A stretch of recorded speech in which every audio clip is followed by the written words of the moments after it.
un monde fantastique, submergé par les monstres et les terreurs nocturnes, caché dans les profondeurs des rêves. nourri par les impuissances des humains. Rares sont les lieux où règne L'amour, et la paix, plus fréquent on y trouve. de mauvaises marées. Car à toi, Celui qui ira s'y aventure, tu n'en ressortiras jamais. seul le plus puissant s'en sortira vivant. Merci d'être encore avec moi, jeune terrien. Attention maintenant, cette frontière sépare le monde réel du monde de Fantasia. Ne venez pas par ici, il y a beaucoup de monstres. Il y a même les vôtres qui sont restés sur la carte. Prudence et restez bien calme parce que certains monstres des fois peuvent même vous dire si vous attaquez, si vous n'êtes pas sage. Méfiez-vous. Donc, où sommes-nous actuellement? Nous sommes aujourd'hui au croisement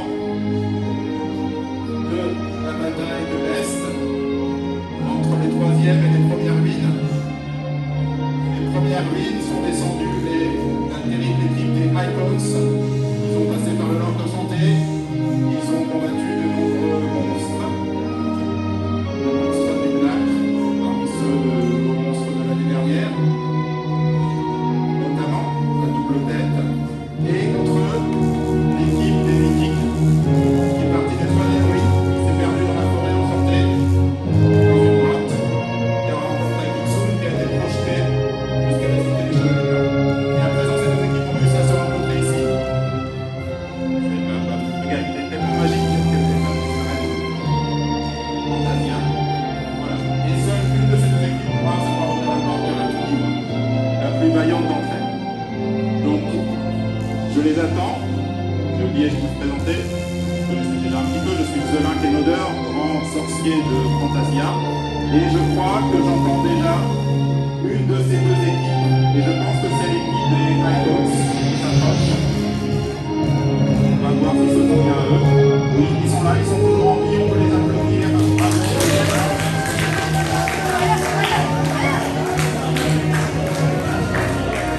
Vous dites si les Icons, si vous êtes familier, vous avez envie de vous asseoir, vous allez d'abord vous présenter. On vous donne vos noms de héros. Vous pensez les connaître, mais bon, ce ne sont pas ce sont des personnages qu'ils ont inventés. Alors, ils leur ressemblent un peu, mais ils vont vous dire leur vrai nom de héros et d'héroïnes. Et on peut voir aussi leurs épithètes numériques s'ils veulent un peu filmer, mais c'est pas obligé. Bonjour, je m'appelle Brian Musk et je suis le renfort des Icons. Bonjour, je suis Tcheko. Bonjour, je suis Ami. Bonjour, je suis Akashi Musk, je suis le renfort des Icons. Bonjour, je suis May Jones. Bonjour, je suis Max Jones. Bonjour, je suis Evelyn Jones. Bravo les Icons, donc c'est toute la famille des Musk qui a réussi à franchir tous ces obstacles. Vous devez être bien fatigué, donc je vous propose tout de suite de vous asseoir, de vous reposer un peu. Monsieur, c'est pas les Musk, c'est les Skywalker. Les Skywalker, voilà. C'est une faute, ça vaudra un point pour votre équipe. Je suis fatigué. Les Skywalker, excusez-moi, oui, c'est deux familles. Donc vous pouvez vous asseoir, pardonnez-moi. Et il me semble entendre à présent effectivement une autre grande équipe qui s'approche. Et c'est bien celle des mythiques. On peut les applaudir également.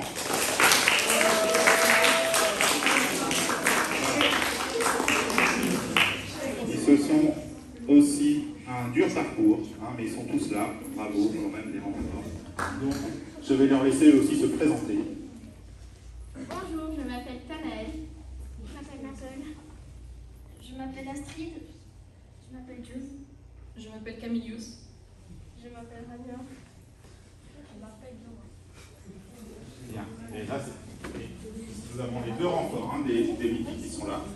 Alors, vous pouvez vous asseoir aussi un instant. Les mythiques, vous soufflez un tout petit peu, même s'il n'y a pas beaucoup de place sur le banc. Je ne sais pas si vous pouvez vous installer par terre, sinon. Voilà. Et donc, on va vous soumettre à une première épreuve. Alors, vous ne les voyez pas, mais il y a parmi vous, en face de vous, c'est la Terre. Moi, je peux les voir, vous ne les voyez pas. Vous allez devoir les attirer vers vous par la beauté de vos danses, de vos histoires. Et je vais vous soumettre à 3 épreuves, les héros. La première, donc, ce sera donc une épreuve de force. Vous devrez montrer toute l'étendue de vos pouvoirs à travers une chorégraphie de votre équipe. Alors, nous allons tirer au sort qui des Icons ou qui des Mythiques commencera cette épreuve. Pouf, ce sera toi qui commencera l'épreuve. Et c'est les icons qui ont été désignés. On peut les applaudir, les encourager.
Pouf pouf, ce sera vous qui commencerez la terrible et redoutable et horrible deuxième épreuve. Et cette fois-ci, c'est les mythiques qui sont désignés. Allez, on les encourage.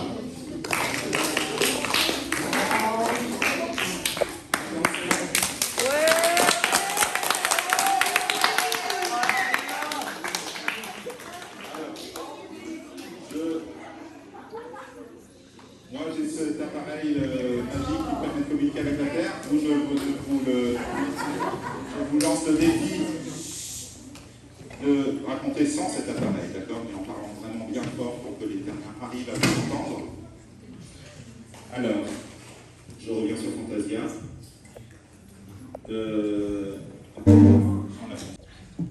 Bonjour, je m'appelle Tanaël et avec ma sœur Astrid, nous allons vous raconter une de nos aventures. Mais avant cela, nous voulons savoir si vous voulez nous écouter. Alors je vais dire cric et vous allez me répondre crac. Cric, crac. Cric, crac. Plus fort. Cric, crac. Il était une fois l'histoire de June, Maple et Tanaël qui étaient dans une forêt. La forêt était sombre et il y avait des arbres multicolores. Ils marchaient depuis des heures. Donc, ils décident de faire une pause.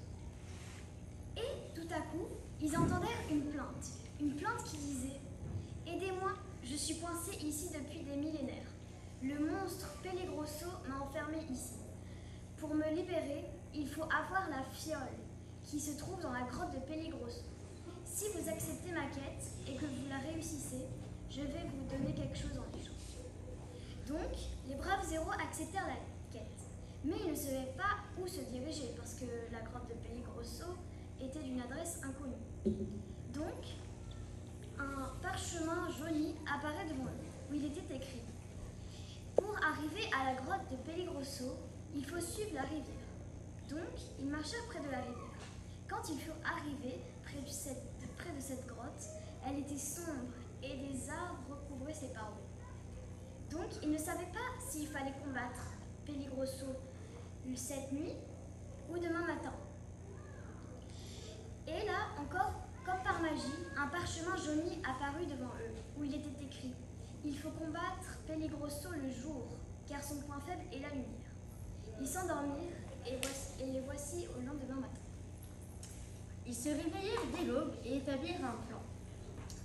Je rentrerai en contact avec Pellegrosso avec ma télépathie et Maple combattrait le monstre et pendant ce temps, June irait chercher la fiole.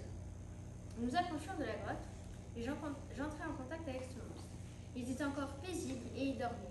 Il accepta de sortir. Il sortit tout doucement. Mais dès qu'il aperçut la lumière, il cria d'une rage terrible. Il était immense, noir, poilu, et c'était le plus grand monstre de Fantasia. Il se rua sur Maple et elle se défendit avec ardeur et vigueur, mais tomba. Pendant ce temps, June entra dans la grotte et des centaines de voix l'assaillirent. Elle eut mal aux oreilles, mais continua de marcher et elle aperçut un arbre rose magnifique où il y avait une boîte en cristal et dedans une petite fille. Elle sut qu'elle devait utiliser sa magie pour pouvoir l'enlever de la vie. Elle extirpa la fiole et sortit rapidement de la grotte. Ce qu'elle vit la surprit. Peligroso, qui frappa de toutes ses forces sur le bouclier que Maple avait mis pour se protéger, se pétrifia et il ne pouvait plus bouger. Maple avait gagné le combat. Malheureusement, elle avait de sérieuses blessures. Alors, nous nous dépêchions de l'amener jusqu'à la femme qui était emprisonnée dans l'arbre et nous lui donnions la fiole. Elle nous demanda ce que nous voulions en échange et nous lui dîmes que nous voulions que Maple guérisse. Alors, un feuillage apparut autour d'elle et elle guérit comme par magie. C'est la fin de notre aventure.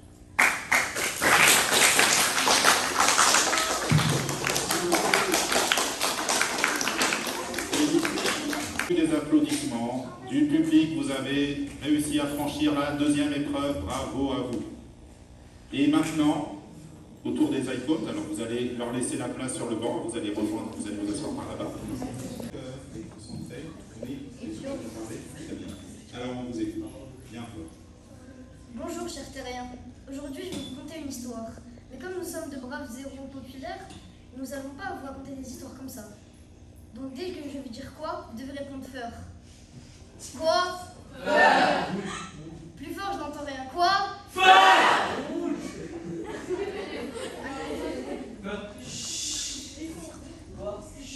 Quoi?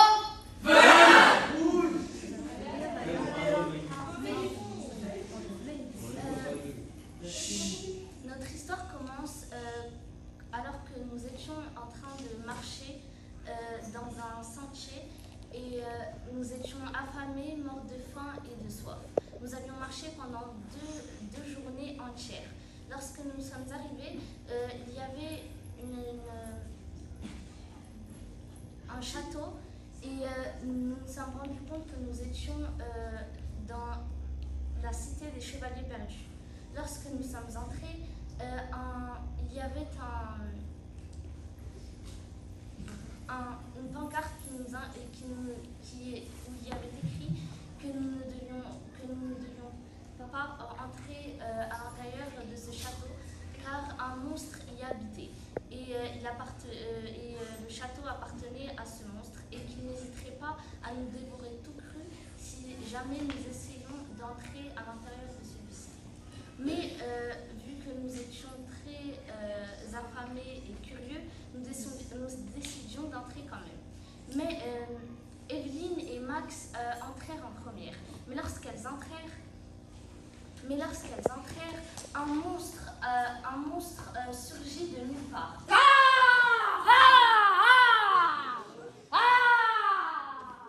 C'était un dragon, il était blanc et il s'appelait Ici. Il venait du rêve d'un enfant qui s'était perdu en forêt et son pouvoir était l'hypnotisation. Il ne fallait jamais le regarder dans les yeux car il vous hypnotiserait alors. Les deux filles essayèrent de ne pas le regarder dans les yeux, mais le monstre les attaqua. Elles tombèrent par terre et commencèrent à crier de peur. Ces trois frères, Lenzel, Chico et Harry, qui les avaient entendus, entrèrent dans le château. Ils virent alors les deux filles exposées par terre et ils les aidèrent à se relever. Max, qui était très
Alors, et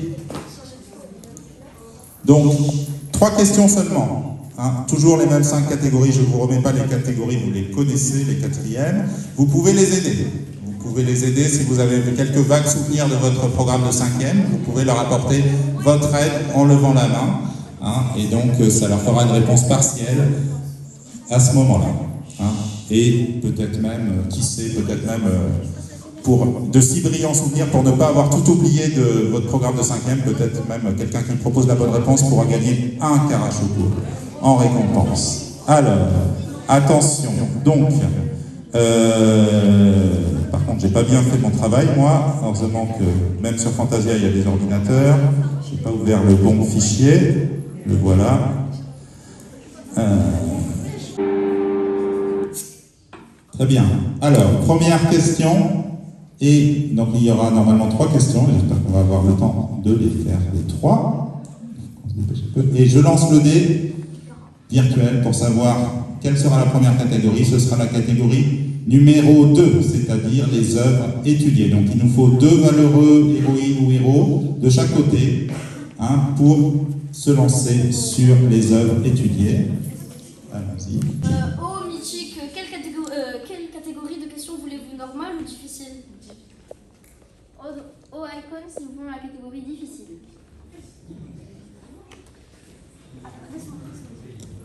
Oh, Michik, qui est Deifop?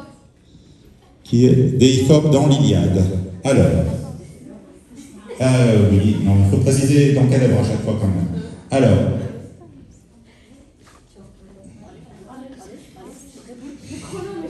le chrono, exact. Alors, est-ce que vous avez... Il y a quelqu'un qui lève la main, sinon on aide dans votre équipe si vous voulez. Donc voilà, donc je demande l'aide. Alors, tu te lèves à ce moment-là, Maple, pour donner l'aide. Hein? Monsieur, mais on répond là maintenant à la question. Comment? Soit vous répondez vous-même pour essayer de marquer 6 points, mais si c'est faux, c'est 0 points, soit vous tentez de l'aide. Il y a Maple qui a levé la main. Voilà. Donc vous pouvez tenter 3 points. Ok, donc on écoute Maple qui nous donne sa réponse. Oh, Icons, je crois que Deifop, c'est le mari d'Hélène avant qu'elle se fasse enlever. Alors, oui, c'est Paris. C'est qui était Deifop alors? Deifop est le frère d'Hector, dans lequel Athéna s'est... Oui, en qui Athéna s'est déguisée, hein, dans le combat d'Hector et d'Achille. Icons, voulez-vous la catégorie difficile ou normale? Nous voulons la catégorie difficile.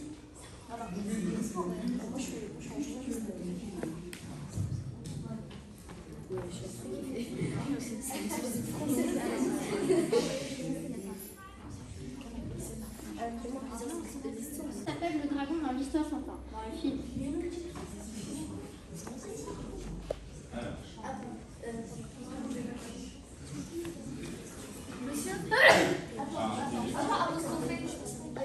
L'histoire sans fin s'appelle Falcon. Falcon. Falcon. La bonne réponse c'est... C'est Falcon. C'est Falcon. On est à une lettre près, donc on va faire une réponse partielle. Non, c'est Falcon et Falcon. Ce sera... donc je tire au sort, vous ne voyez pas le dé, vous me faites confiance. 6. 6, ça veut dire aïe aïe aïe. Alors, vous allez faire un pierre, feuille, ciseaux très rapide, juste en une fois, pour savoir qui choisit la catégorie de question. Allez. Ok, donc c'est les Mickey qui peuvent choisir la catégorie qu'ils veulent. Choisissez quelle catégorie? Oui. C'est pour les 2 équipes. Philosophique. 5 philosophiques. Ok.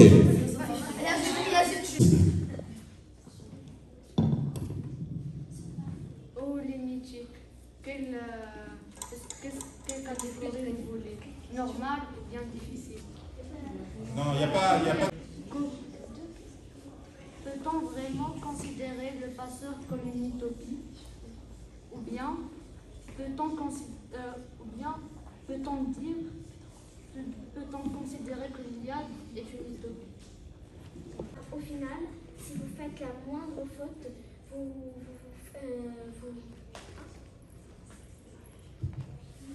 si vous faites la moindre faute, il vous tue. Alors, je ne pense pas que c'est une.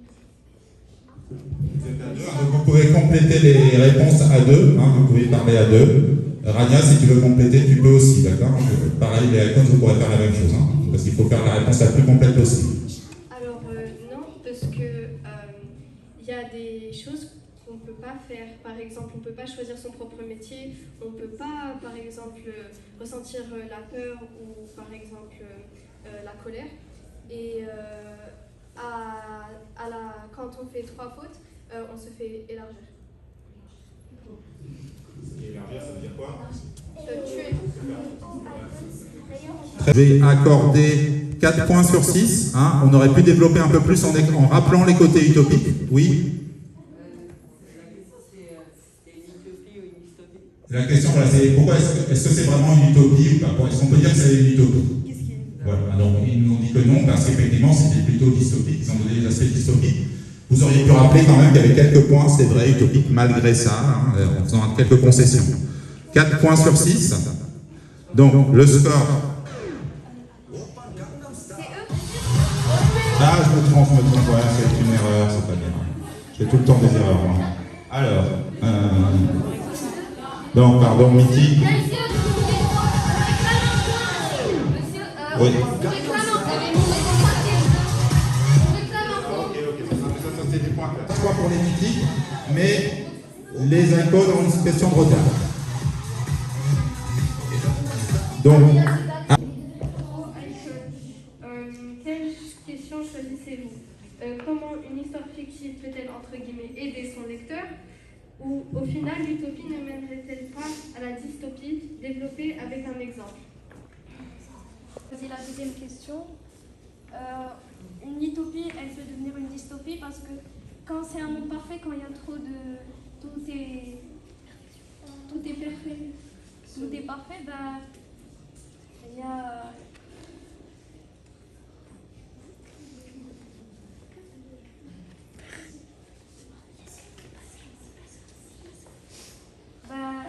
Quand tout est parfait, on peut même plus choisir ce qu'on veut faire parce que on ne peut pas faire une erreur ou on ne peut pas faire de trucs qui sont pas... On doit toujours être parfait partout. alors, Car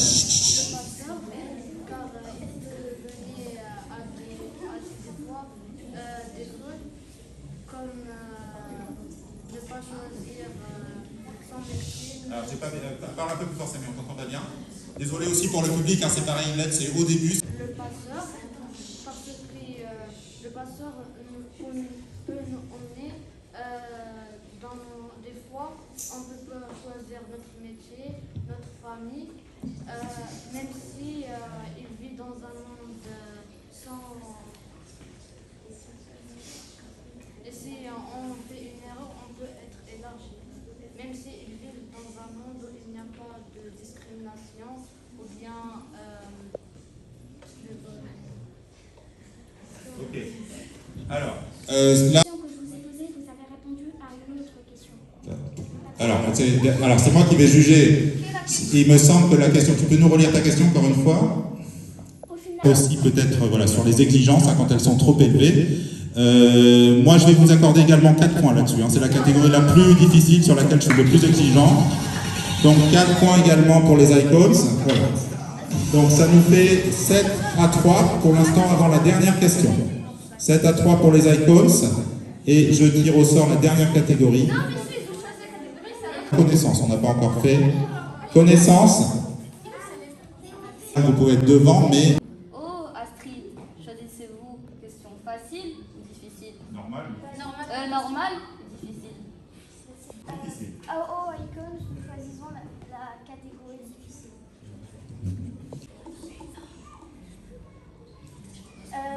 Au mythique, notre question est quand doit-on utiliser le subjonctif? Nous demandons de l'aide. Je parle comme ça ou franchement? Alors, si tu es sélectionné, oui, vous demandez de l'aide du public, tu vas avoir le droit de venir spécialement dans Fantasia à ce moment-là. Tu Tu fais attention à ne pas marcher sur les monstres. D'accord. Ok, voilà, hein, pour nous dire quand est-ce qu'on peut utiliser le subjonctif. Allez, on se tait. Alors, on peut utiliser le subjonctif que dans le passé et le présent, après un adverbe ou bien surtout par exemple dans un COD ou un COD. Alors, bien fort, hein, je n'entends pas. Surtout après, tu as dit quoi? Surtout après un déterminant, il y a plusieurs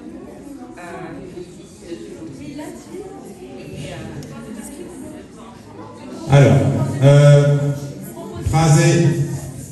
On emploie le subjonctif s'emploie quand la réalisation de l'action exprimée par le verbe est mise en doute ou rejetée. D'accord. Alors, attention, par contre, ce n'est pas... Indiquez la valeur du conditionnel dans la phrase suivante. Si les fraises étaient grises, les éléphants seraient rouges. C'est logique. Si les fraises étaient grises, les éléphants seraient rouges, logique. Quelle est la valeur du subjonctif? On l'a vu. Oh, mythique, la réponse est irréelle. Là-bas, c'est de l'irréel, tout à fait, exact. Irréel du passé, bravo. Donc, avec de l'aide, ça nous fait 3 points pour les... Voilà. Donc, le score final est de 10 à 5 pour les Icons qui remportent ce match des questions. Bravo à eux, on les applaudit. Voilà.